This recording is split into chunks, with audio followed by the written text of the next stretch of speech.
আমাদের মন্ত্রণালয়ের পক্ষ থেকে এদের পুনর্বাসনের কর্মসূচিগুলো নির্ধারণ করা হয়েছে।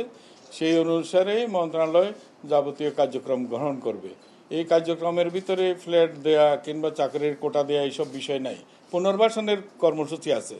পুনর্বাসন নানানভাবে হতে পারে, তাদের প্রশিক্ষণ দিয়ে যার যার যোগ্যতা অনুযায়ী তিনি যেভাবে পুনর্বাসিত হতে চান, অথবা আত্মকর্মসংস্থানের জন্য যদি তিনি হাঁস মুরগি কিংবা পশুপালন করে, মৎস্য পালন করে যেভাবে উনি ওনার জীবিকা সংস্থান করতে চাইবেন সেই ধরনের সুবিধাদি সরকারের পক্ষ থেকে গ্রহণ করা হবে। মুক্তিযোদ্ধাদের প্রসঙ্গটা এইখানে না আসাই উচিত। মুক্তিযোদ্ধারা মহান, তাদের অবদান এটা অনস্বীকার্য, এটা সার্বজনীনভাবে চলবে। এটা নিয়ে এইখানে এই প্রসঙ্গটা আসা ঠিক নয়। এটা ওইভাবে কেউ দেখছে না, এইভাবে আমরাও দেখছি না। মুক্তিযোদ্ধাদের ভাতা তো পেতে পেতে তাদের 30-35 বছর লাগছে এইখানেই আসতে। মুক্তিযোদ্ধারা তো ভাতাই পায় নাই 30 বছর ধরে, তাদের তালিকাই হয় নাই, খবরেই নাই। 2005 সালে শহীদের তালিকা হয়েছে, এগুলো সব রেকর্ডের। তাহলে এত বছর ধরে হইল না কেন? আমি মুক্তিযুদ্ধের প্রসঙ্গটা এখানে আনতে চাচ্ছি না, এটা জুলাই যোদ্ধাদের ব্যাপার, আমরা এই প্রসঙ্গেই থাকি। 2005 সালে শহীদের তালিকা হয়েছে, এগুলো সব রেকর্ডের। তাহলে এত বছর ধরে হইল না কেন?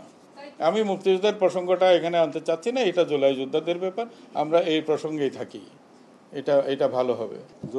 জুলাই অভ্যুত্থানের জুলাই যোদ্ধা এবং জুলাই শহীদ পরিবারের জন্য মুক্তিযুদ্ধ বিষয়ক মন্ত্রণালয় কর্তৃক গৃহীত কার্যক্রম।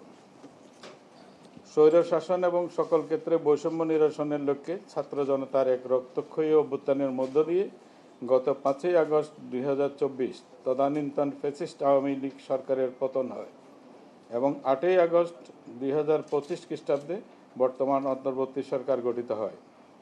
ছাত্র জনতার এই অভ্যুত্থান সরকারিভাবে জুলাই অভ্যুত্থান নামে অভিহিত হয়।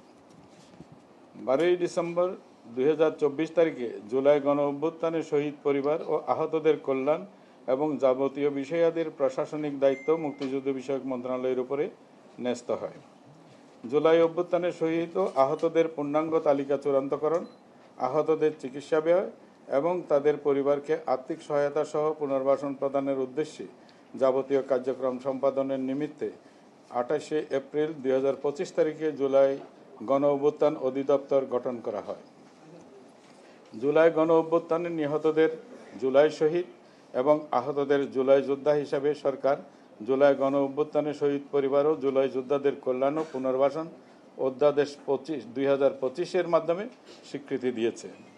স্বাস্থ্য সেবা বিভাগ, স্বাস্থ্য ও পরিবার কল্যাণ মন্ত্রণালয় হতে প্রাপ্ত তালিকা অনুযায়ী 15ই জানুয়ারি 2025 তারিখ 834 জন এবং 30শে জুন 2025 তারিখে আরও 10 জন, মোট সর্বমোট 844 জন শহীদের তালিকা মুক্তিযুদ্ধ বিষয়ক মন্ত্রণালয় গেজেট আকারে প্রকাশ করে।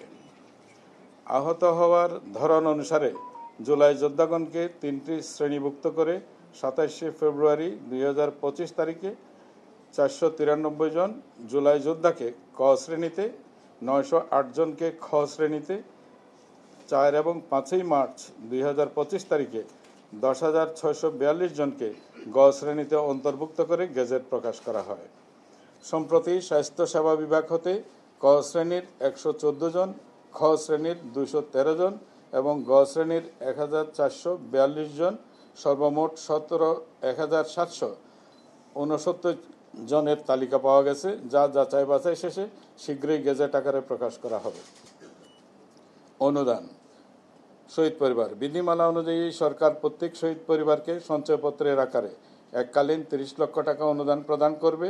2024-25 অর্থ বছরে 772টি শহীদ পরিবারের প্রত্যেক পরিবারকে স্বামী বা স্ত্রী, ঔরসজাত সন্তান বা গর্ভজাত সন্তান, মাতা ও পিতা, উত্তরাধিকারী আইন অনুসারে 10 লক্ষ টাকার সঞ্চয়পত্র, মোট 77 কোটি 20 লক্ষ টাকার সঞ্চয়পত্র প্রদান করা হয়েছে। অবশিষ্ট 72টি শহীদ পরিবারের মধ্যে পারিবারিক ও ওয়ারিশগত জটিলতা নিরসন করে সঞ্চয়পত্র প্রদানের প্রক্রিয়া চলমান রয়েছে। শহীদ পরিবারের এককালীন অনুদানের অবশিষ্ট 20 লক্ষ টাকার সঞ্চয়পত্র 2025-26 অর্থ বছরের জুলাই মাস হতে প্রদান করা হবে।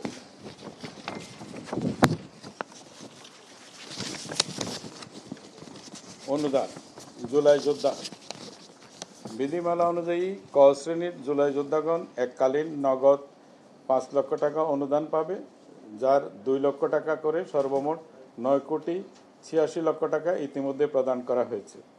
খ শ্রেণীর জুলাই যোদ্ধাগণ এককালীন নগদ 3 লক্ষ টাকা করে অনুদান পাবেন, যার 1 লক্ষ টাকা করে মোট 9,08,00,000 টাকা ইতিমধ্যে প্রদান করা হয়েছে। গ শ্রেণীর জুলাই যোদ্ধাগণ এককালীন নগদ 1 লক্ষ টাকা অনুদান পাবেন, যার 1 লক্ষ টাকা করে মোট 106,42,00,000 টাকা ইতিমধ্যে প্রদান করা হয়েছে। এককালীন অনুদান আকারে সরকার এ যাবৎ 202,56,00,000 টাকা প্রদান করেছে।